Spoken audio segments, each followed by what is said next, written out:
Hey everyone, welcome to my very first video on my YouTube channel. Well, I'll be going through this Carnage illustration from beginning to end. So you're probably wondering, how the heck did I go from this to that? In between, there's quite a few hours to get to that last piece. So let's start. Here's this illustration where I very first began with it, with a very generic sketch. You see on the left hand side that yes, I did use references. There's nothing ever wrong with using references. Did I copy them exactly? Of course not. So I just used them as a way to inspire me to create what I was looking for, which was, as you can see here, he's reaching out to basically get you. So after the very generic sketch is what I do.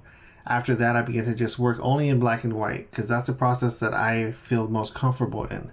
Where in this black and white, I just focus on the shapes, the textures, the composition, the highlights, the shadows, where the main light source is, where the shadow should go, etc. So this part is just very basic and just blocking in different parts, experimenting on what I like, what I don't like, and just going about with creating Carnage. And actually for this illustration, I actually downloaded a brand new brush set from Dennis Carlson. I'll put a link below on where you can download that set as well to see what you guys come up with. And for this set, because it was the first time I ever used it, I was experimenting on what brushes I liked and didn't like, what worked with this piece, what didn't. And surprisingly, there's a skin texture brush that is what I ultimately used to create the texture of Carnage. So you can see here, I'm going through a lot of different colors. I went against what I normally did because I kind of felt brave, where I'll just build everything in color. I'll experiment and try to learn this way while you guys watched as I attempted to go a whole different route. As you can see, I was kind of struggling with it. Things weren't progressing in the manner I was accustomed to. They still looked flat. It still didn't have that semi-realistic look. And because of that, I quickly just abandoned this and went back to my old ways. So I basically went back to black and white because for whatever reason, I just couldn't wrap my mind about doing everything in color to try to create the depth and realism that I was going for.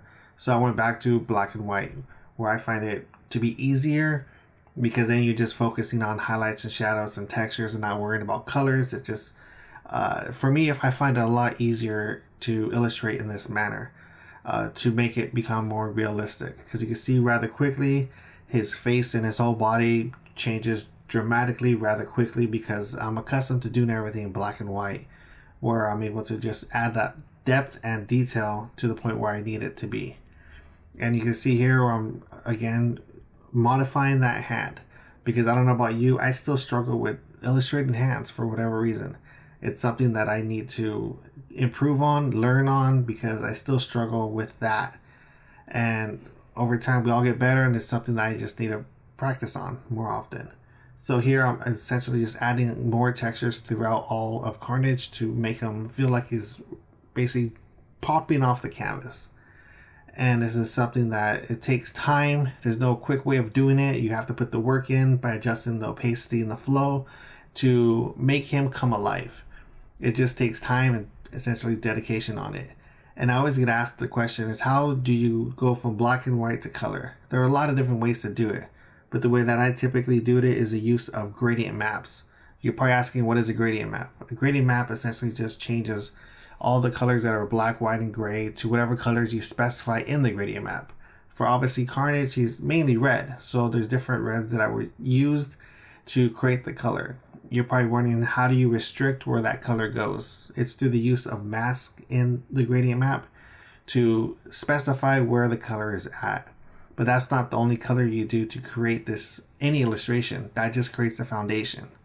Above that is where you then color and illustrate in actual color all the color effects, the lighting effects, the shadows, how the environment color affects the subject and what you're drawing. And a lot more things go into it, but a gradient map is a good starting point on adding color or changing color. And you can see for this one, I wanted him to have a lot more detail. So as you can see, I added a whole lot more strands and then coming out from his back. And it's kind of hard to see here, but essentially I'm adding a whole lot of black and red strands all throughout his whole body, because I felt that he wasn't looking as organic as he should be So I just wanted to emphasize that part. And as in the beginning, you could notice that the main light source was on the top left. So I'm just emphasizing that with this blue light that's obviously coming across on his face and his body and his hand. And just to further emphasize that, you just add white highlights to emphasize where that highlight is coming from. And in anything, when you create a light source, it affects everything in the illustration, from the subject, which is Carnage, to the actual the ground, which you can see here, the background, everything is affected by the light source.